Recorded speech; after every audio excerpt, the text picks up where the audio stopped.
আসসালামু আলাইকুম, আমি তিন্নি বলছি। আশা করি আপনারা সবাই ভালো আছেন। আজ আমি আপনাদের কাছে যে রেসিপিটি নিয়ে এসেছি সেটা হলো পালং চিংড়ির ঝোল।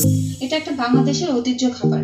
তো সামনে পয়লা বৈশাখ উপলক্ষে আমি এই রেসিপিটি আজকে আপনাদের সামনে নিয়ে এসেছি। তো ভিউয়ার্স, চলুন আমরা দেরি না করে রেসিপিটিতে চলে যাই।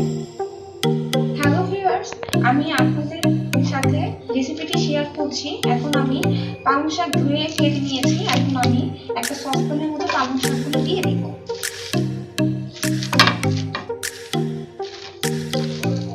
আর চুলার আগুনটা আমি মিডিয়াম আঁচে রাখবো। শাকের ভিতর থেকে পানি বের হবে শাকটা সিদ্ধ হওয়ার জন্য। তো আমি একটু সামান্য পানি এর সাথে অ্যাড করে নিব।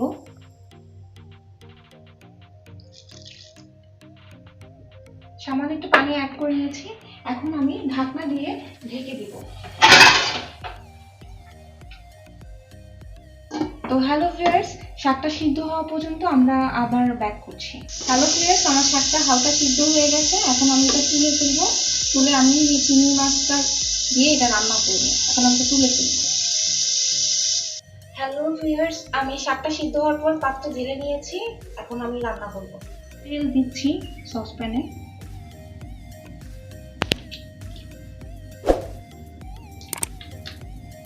তেলটা একটু গরম হতে হবে। আমি তেলের মধ্যে শুকনো মরিচ দিয়ে দিব। তেলটা গরম হয়ে গেছে। এই তেলটার মধ্যে আমি পেঁয়াজ কুচি আর রসুন কুচি দিয়ে দিলাম। এখন আমি একটু নেড়ে চেড়ে দিব।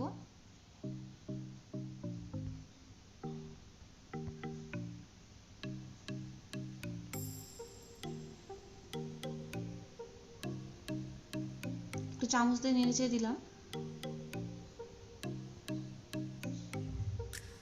আমার পেঁয়াজটা একটু হালকা বাদামি হওয়া পর্যন্ত আমি একটু অপেক্ষা করব।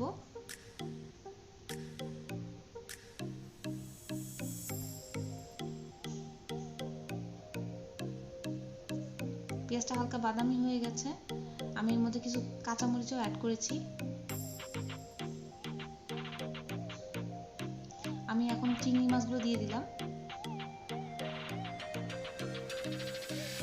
আমি চিংড়ি মাছগুলো একটু হালকা ভেজে নিব।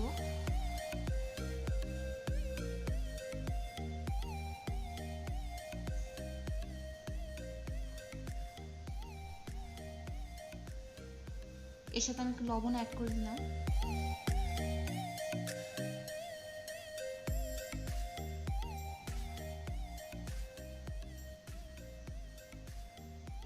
আমার হালকা পেঁয়াজ আর চিংড়ি মাছটা ভাজা হয়ে গেছে। আর চিংড়ি মাছটা হালকা ভাজা হয়ে গেছে। আমি এর মধ্যে আদা পেস্ট দিয়ে দিব। আমি একটু রসুন পেস্ট দিয়ে দিলাম।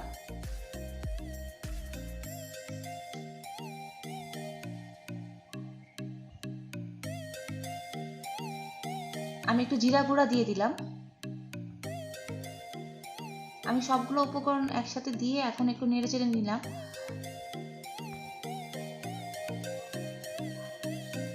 আমি একটু পানি অ্যাড করব এর সাথে কষানোর জন্য।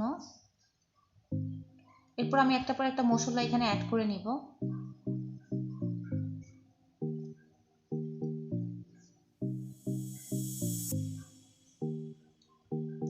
আমার তরকারিটা একটু হালকা কষানো হয়েছে। এর মধ্যে আমি একটু মরিচের গুঁড়া দিয়ে দিব, ধনিয়া গুঁড়া দিয়ে দিব, হলুদের গুঁড়া দিয়ে দিব।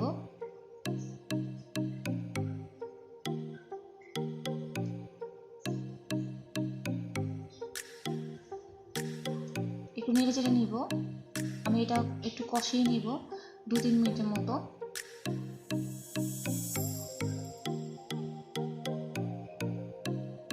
আমি একটু ঝাল বেশি খাই, তো ওই জন্য আমি একটু মরিচের গুঁড়া একটু অ্যাড করে নিলাম।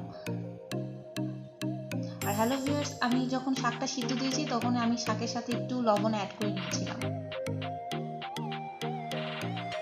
এই জন্য আমি চিংড়িতে অল্প লবণ ইউজ করেছি। আমার তরকারিটা কষানো হয়ে গেছে। আমি এখন এর মধ্যে ট্যাংরা মাছ দিয়ে দিলাম। আমি একটু চাচ্ছি বাঙালি টাইপের খাবারটা ধরে রাখার জন্য।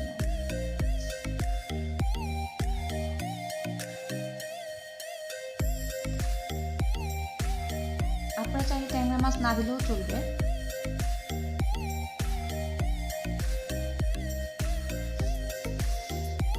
গ্রাম অঞ্চলের ঐতিহ্যটাকে একটু ফলো করেছি আর কি।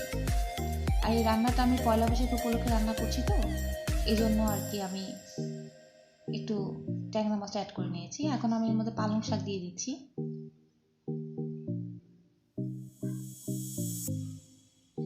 আমি পালং শাকটা দিয়ে এখন এই মশলার সাথে মাছের সাথে পালং শাকটা একটু কষিয়ে নিব 2-3 মিনিটের মতো। এখন ঢেকে দিব আমি।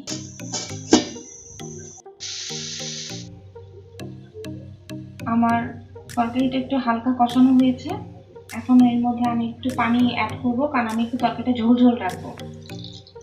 আর অনেকে চাইলে ঝোল নাও রাখতে পারেন, পানিটা শুকায় ফেলতে পারেন, আমি একটু ঝোল রাখবো। আর এই রান্নাটা আমার মার কাছে অনেক পছন্দের। আম্মু যখন আমার বাসায় আসে তখন প্রায় সময় বলে যে এই রান্নাটা করে আম্মুকে খাওয়ানোর জন্য।